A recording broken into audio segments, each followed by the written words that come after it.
Hello everyone, my self सी ए काजल डिरोलिया। उम्मीद करते हैं आप सब बहुत बहुत अच्छे होंगे। हमारा आज का जो टॉपिक है वो है अबाउट कॉस्ट कॉन्सेप्ट। अगर हम बात करें कॉस्ट कॉन्सेप्ट की तो ये एक अकाउंटिंग प्रिंसिपल है, ठीक है। एंड अकाउंटिंग प्रिंसिपल क्या होता है ये हमने अपने पहले के वीडियो में डिस्कस किया है, बट हम यहाँ बता दें कि अकाउंटिंग प्रिंसिपल मतलब कोई भी ऐसा रूल्स एंड रेगुलेशंस जो हर एक फॉर्म ऑफ बिजनेस ऑर्गेनाइजेशन को फॉलो करना होगा, आइदर वो सोल प्रोप्राइटर हो, पार्टनरशिप हो और कंपनी हो। क्लियर। अब बात कर लेते हैं कि कॉस्ट कॉन्सेप्ट का मतलब क्या है। कॉस्ट कॉन्सेप्ट का मतलब सिर्फ इतना है कि जो आप अपनी बुक्स ऑफ अकाउंट्स में, बिजनेस बुक्स ऑफ अकाउंट्स में हम जो भी असेट दिखाते हैं, ये किन असेट्स की बात हो रही है? फिक्स्ड असेट्स की। हम जो भी फिक्स्ड एसेट्स दिखाते हैं हम हमेशा इसका वैल्यूएशन किस पे करते हैं? On the basis of cost और हिस्टोरिकल कॉस्ट और एक्विजिशन कॉस्ट और परचेज कॉस्ट। सिंपली इसका मतलब ये है कि हम जब भी अपनी business books of accounts maintain करते हैं तो हम अपने फिक्स्ड एसेट्स की वैल्यूएशन हमेशा उस प्राइस पे करते हैं जिस प्राइस पे हमने उसको खरीदा है। That is acquisition cost, historical cost और परचेज कॉस्ट। क्लियर।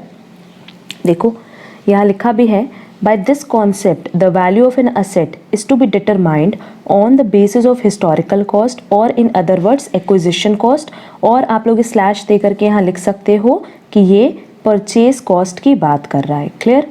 अच्छा, यहाँ हम कौन से असेट की बात की? फिक्स्ड असेट की। अब देखो, अगर हम लोग बात करते हैं वैल्यूएशन मेथड की तो फिक्स्ड एसेट के वैल्यूएशन के लिए तो बहुत सारे मेथड्स हैं। आप रियलाइजेशन प्राइस पे मेंशन कर सकते हो कि रियलाइजेशन प्राइस मतलब जितने पे आपका फिक्स्ड एसेट मार्केट में सेल होगा। मार्केट वैल्यू पे हम वैल्यूएशन कर सकते हैं कि इस पॉइंट ऑफ टाइम पे उस पर्टिकुलर एसेट की कितनी मार्केट वैल्यू चल रही है। बट स्टिल हम किस पे वैल्यूएशन करते हैं? कॉस्ट पे। और ये कहाँ बताया गया है? कॉस्ट कॉन्सेप्ट में। और इसका रीज़न है, देखो कॉस्ट कॉन्सेप्ट पे आप वैल्यूएशन क्यों करते हो ये समझो। अगर हम बात करें अपने बिजनेस से रिलेटेड फिक्स्ड एसेट्स की तो हम जो भी फिक्स्ड एसेट्स खरीदते हैं क्या वो हम सेल करने के पर्पस से खरीदते हैं? बिल्कुल भी नहीं। हम उसको परचेज करते हैं फॉर फर्दर प्रोडक्शन पर्पस, ताकि हम उससे कुछ ना कुछ बनाएं और मार्केट में सेल करें। बेसिकली फिक्स्ड एसेट्स हम क्यों परचेज करते हैं? अगर बिजनेस पॉइंट ऑफ व्यू से देखा जाए तो उसको यूज़ करने के पर्पस से परचेज किया जाता है, ना कि सेल करने के पर्पस से। क्लियर है। तो जब आप कोई चीज़ सेल करने के पर्पस से परचेज कर ही नहीं रहे हो तो आपको क्या मतलब उसके रियलाइजेशन वैल्यू की, आपको क्या मतलब उसके मार्केट वैल्यू की? आपको तो सिर्फ इतने से मतलब होना चाहिए ना कि आपने उसको कितने पे खरीदा है। मेरा पॉइंट क्लियर है। हम ये बता रहे हैं कि भाई कॉस्ट कॉन्सेप्ट, सबको पता है कि कॉस्ट कॉन्सेप्ट एक लिमिटेशन है हमारे अकाउंट्स का, बट स्टिल हम कॉस्ट कॉन्सेप्ट क्यों फॉलो करते हैं? क्योंकि इसका एक बहुत बड़ा रीज़न है कि हम जितने भी फिक्स्ड एसेट्स अपने बिजनेस पॉइंट ऑफ व्यू से खरीदते हैं वो कभी भी रीसेल पर्पस से नहीं खरीदते। और जब हम उसको रीसेल पर्पस से खरीद ही नहीं रहे हैं, हमें उसको मार्केट में दोबारा सेल करना ही नहीं है, तो हमें उसकी मार्केट वैल्यू से या रियलाइजेशन वैल्यू से क्या लेना देना। इसीलिए हम उसको किस पे रिकॉर्ड करते हैं बेटा? कॉस्ट पे। मेरा पॉइंट क्लियर होगा होपफुली। हमने जो इसके पहले एक कॉन्सेप्ट देखा था कंजर्वेटिज्म कॉन्सेप्ट, उस पे हमने बताया था कि जो हमारा क्लोजिंग स्टॉक होता है उसका वैल्यूएशन हम करते हैं कॉस्ट प्राइस और market price which ever is lower. अब देखो, अगर हम लोग बात कर रहे हैं क्लोजिंग स्टॉक की तो भाई स्टॉक हमने बनाया क्यों है? बेचने के पर्पज से। इसीलिए हमें ये मतलब होता है कि उसकी कॉस्ट प्राइस कम है या उसकी मार्केट प्राइस, मतलब बेसिकली हम यहाँ पे बता रहे हैं कि अगर क्लोजिंग स्टॉक के पॉइंट ऑफ व्यू से देखें तो हम मार्केट प्राइस को कंसिडर करें, बट अगर हम फिक्स्ड एसेट के पॉइंट ऑफ व्यू से देखें तो हम कभी भी मार्केट वैल्यू को कंसिडर नहीं करेंगे। एंड ना कंसिडर करने का सिर्फ इतना सा ही रीजन है कि हमने उस फिक्स्ड एसेट को कभी भी रीसेल या दोबारा से बेचने के पर्पस से नहीं खरीदा है। हमें अपने बिजनेस में उसको यूज करना है, और क्योंकि हमें अपने बिजनेस में यूज करना है तो हमें सिर्फ किससे मतलब होना चाहिए? उसकी कॉस्ट से। लिखा भी है, although there are various measurement basis accountants traditionally prefer this concept in the interest of objectivity. उनका ऑब्जेक्ट ही यही होता है कि भाई आपने जब फिक्स्ड एसेट परचेज किया तो इसको आपने परचेज किया है यूज के पर्पस से, ना कि सेल के पर्पस से। इसीलिए सारी रिकॉर्डिंग किस पे होगी? At cost. क्लियर है। अच्छा, अब कॉस्ट कॉन्सेप्ट के बहुत सारे डिसएडवांटेज भी हैं।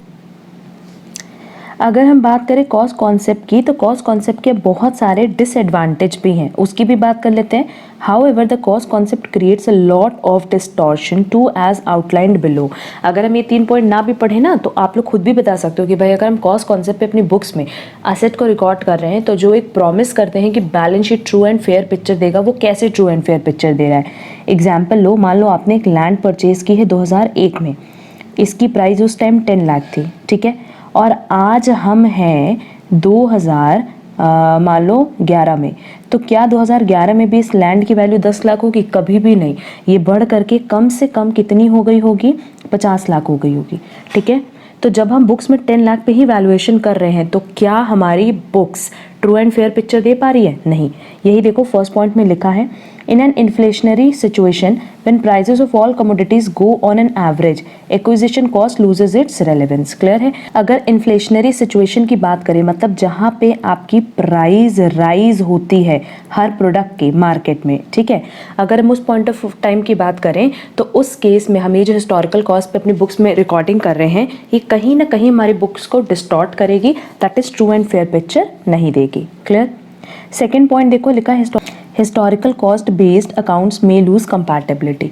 तो सिंपली ये चीज़ कह रहा है कि जब आप अपनी बुक्स ऑफ अकाउंट्स को हिस्टोरिकल कॉस्ट पे मेंटेन करते हो, ना कि मार्केट वैल्यू पे, आप सारे के सारे फिक्स्ड एसेट्स को दिखाते हो एट कॉस्ट और परचेज कॉस्ट, तो कई बार वो कंपैटिबिलिटी लूज करती है, मतलब वो बुक्स ऑफ अकाउंट्स कई बार यूज़ करने लायक नहीं रह जाती, क्योंकि उसमें उसकी जो रिकॉर्डेड प्राइस है और मार्केट की जो प्राइसेस है, उसमें इतना ज़्यादा फ्लक्चुएशन हो जाता है कि आपकी बुक्स यूज़ करने लायक नहीं होती। क्लियर?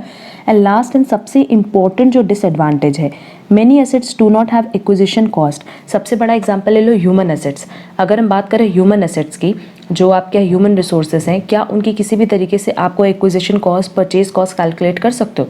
आपने उनको खरीदा थोड़ी, आपने तो उनको अपॉइंट किया है, ठीक है। बट पहले भी हमने इस पर डिस्कशन किया था कि ह्यूमन असेट सबसे बड़ा असेट माना जाता है आपके बिजनेस ऑर्गेनाइजेशन का, बट क्योंकि आप उन फिक्स्ड असेट्स की वैल्यूएशन नहीं कर सकते in terms of acquisition cost और परचेज कॉस्ट, इसीलिए आप उसको बुक्स में रिकॉर्ड नहीं कर सकते। Human assets of an enterprise are an example. The cost concept fails to recognize such asset, although it is very important asset of any organization. किसी भी ऑर्गेनाइजेशन के पॉइंट ऑफ व्यू से बात करें तो उनका सबसे इंपॉर्टेंट असेट ह्यूमन असेट ही होता है, या फिर कह लो ह्यूमन रिसोर्स होता है ना।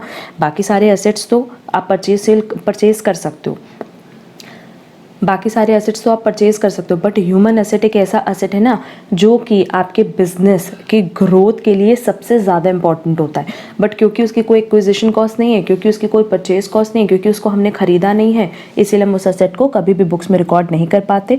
एंड नहीं रिकॉर्ड कर पाने का रीज़न क्या है? Cost concept. Cost concept simply यही कहता है कि आप हर उस फिक्स्ड एसेट को, जिसको कि आपने मार्केट से खरीदा है, उसकी परचेज कॉस्ट है, एक्विजिशन कॉस्ट है, उसको आप बुक्स में रिकॉर्ड कर लो हिस्टोरिकल कॉस्ट पे, एंड जिसकी कोई परचेज कॉस्ट नहीं, आप उसको बुक्स में रिकॉर्ड नहीं करोगे। क्लियर? तो ये हमारा ओवरऑल कॉस्ट कॉन्सेप्ट का बेस था, या फिर कह लो पूरा एक कॉन्सेप्ट था रिलेटेड टू कॉस्ट कॉन्सेप्ट और कॉस्ट प्रिंसिपल, जिसमें सिंपली सिर्फ इतनी सी चीज़ बोला है कि आप कोई भी फिक्स्ड एसेट अगर बुक्स में रिकॉर्ड कर रहे हो, तो उसको आपको रिकॉर्ड करना होता है एट हिस्टोरिकल कॉस्ट। क्लियर है? इस कॉन्सेप्ट से रिलेटेड अगर कहीं पे भी कोई प्रॉब्लम होगी तो कमेंट बॉक्स में कमेंट करके मुझसे ज़रूर पूछना। आज के लिए बस इतना ही। Thank you so much.